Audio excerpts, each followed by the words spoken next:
Welcome to Optimal Frequency. I'm Grant. I talk to spirits here at my house using sources of white noise. I then remove the sound of the white noise with an artificial intelligence, leaving behind Red Skelton's voice. That's right, we're on a three-part session here. This is part two, talking to a comedian who's crossed over in 1997, the great famous Red Skelton. This is not somebody that I probably would have watched. Maybe I glimpsed him on TV as a child. You know, my parents and grandparents would have probably been watching this guy. Very funny man. I have no doubt he comes through. He talks about painting, oils, which was a hobby of his. Pay attention. You'll also hear him say comedian. This is definitely him. He comes through. This is unique. This is an awesome technique I have, and it works. So check this out. Enjoy.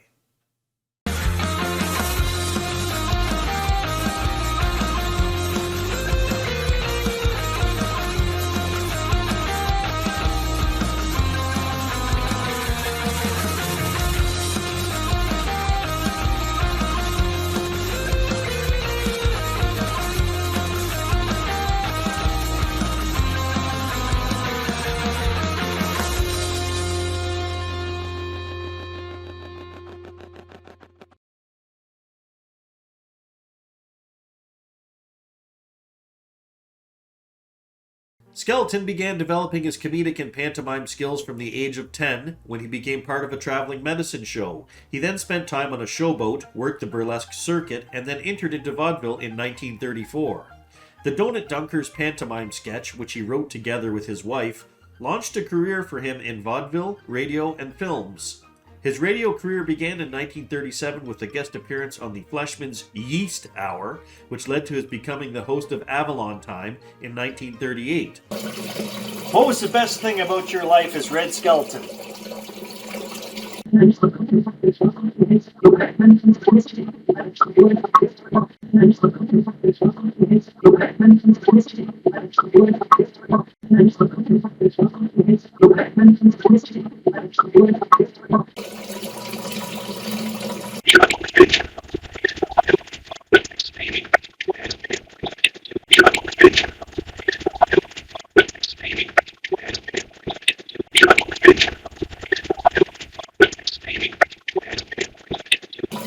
When you crossed over, who was there to meet you when you died?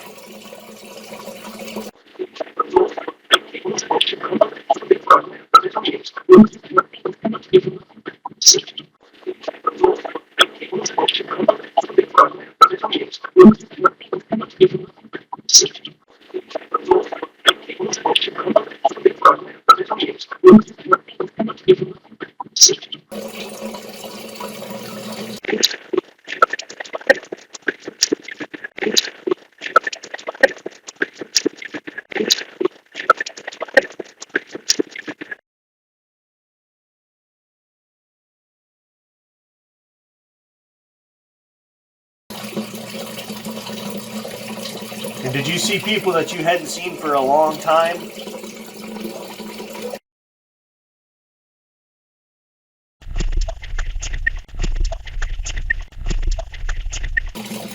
What is life like in heaven?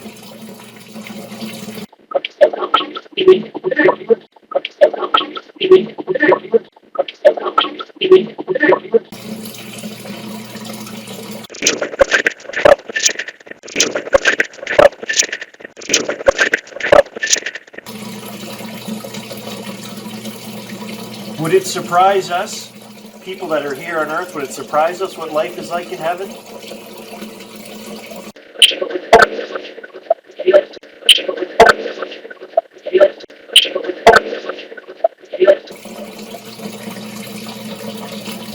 Are you famous in heaven?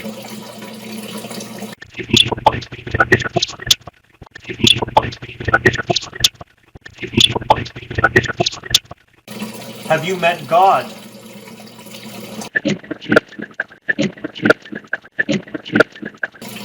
And if so, what was he like?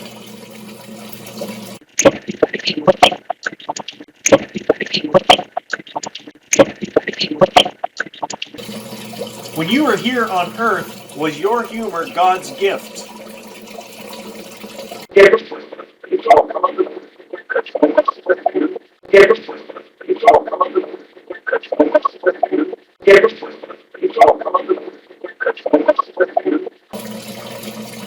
Okay, I want you to think about this one before answering, Mr. Skelton.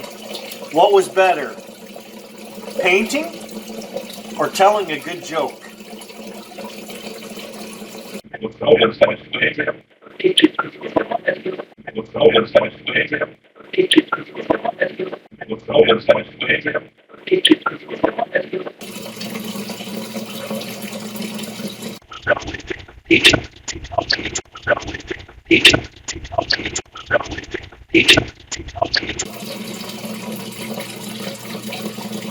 Was painting a way for you to let some of the sadness out?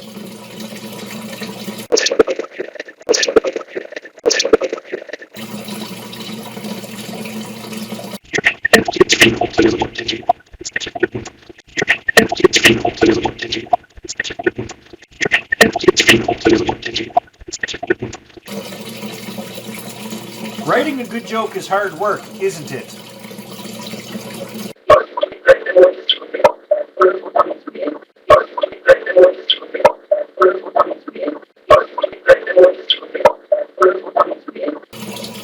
Do you miss performing for people on Earth?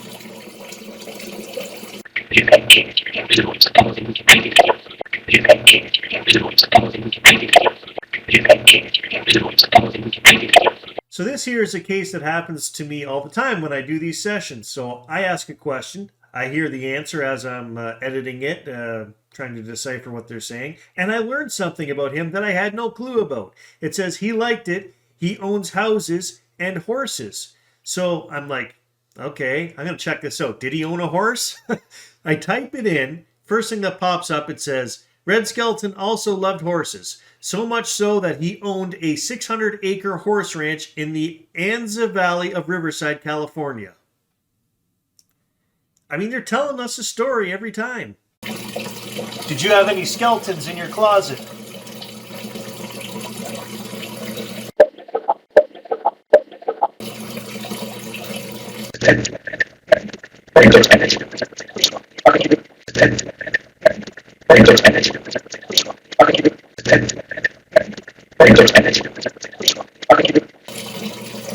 Overall, were you satisfied with your life and your mark on history?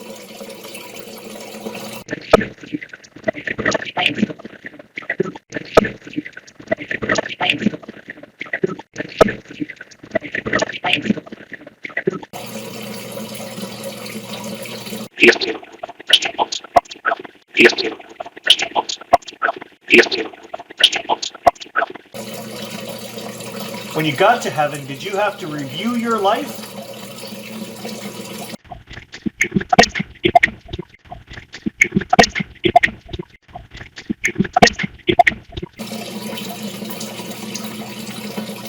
How was that experience?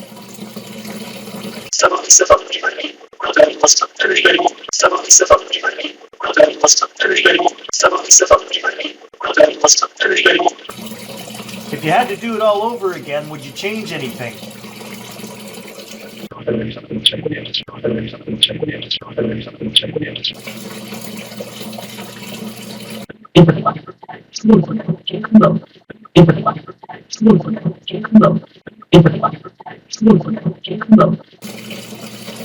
Earth seems to be a sadder place right now, and I feel we need more comedians like you, Bob Hope, and Betty White. Do you agree?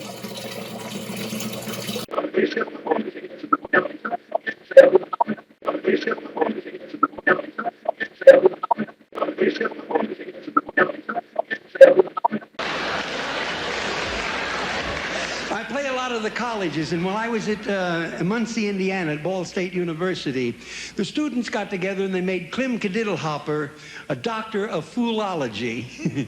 So at this time, we would like to introduce you now to our friend, Clem Cadiddlehopper.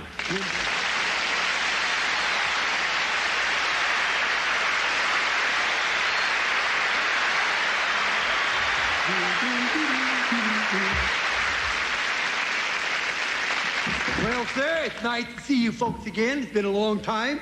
Since I saw you last, I got married. I had a military wedding. Well, there were guns there, let's put it that way. My wife wife is a lovely lady. She's only 21. Of course, that's 150 for you and me.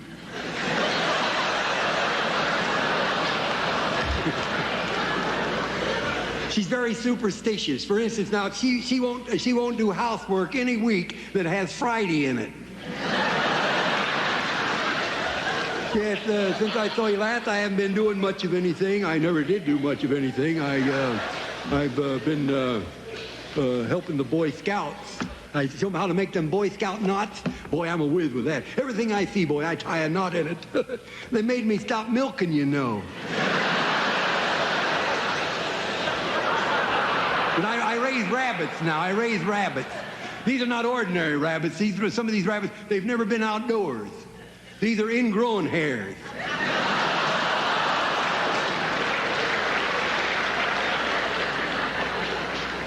You better start the car.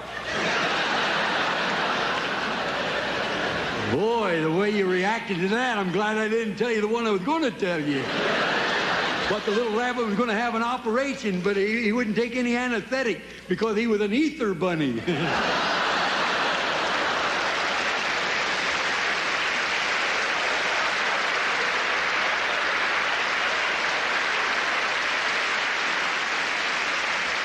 But you know, my rabbits are smart. My rabbits are smart. I make them mind. I shake a stick at them. I say, you mind me, and I shake this stick at them, you know. The other day I had a couple who wouldn't mind me at all. So I locked them up in a barn for a few days.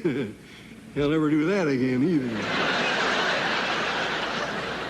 I opened that door, I had more rabbits I could shake a stick at.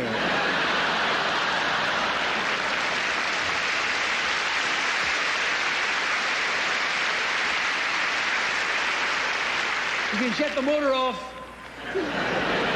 Yeah, the other day, there's a couple of coyotes chased a couple of my rabbits into a haystack.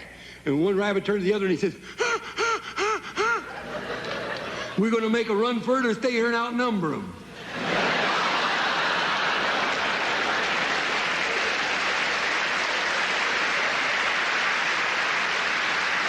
He said, "We're going to make a run for it, you idiot. We're brothers."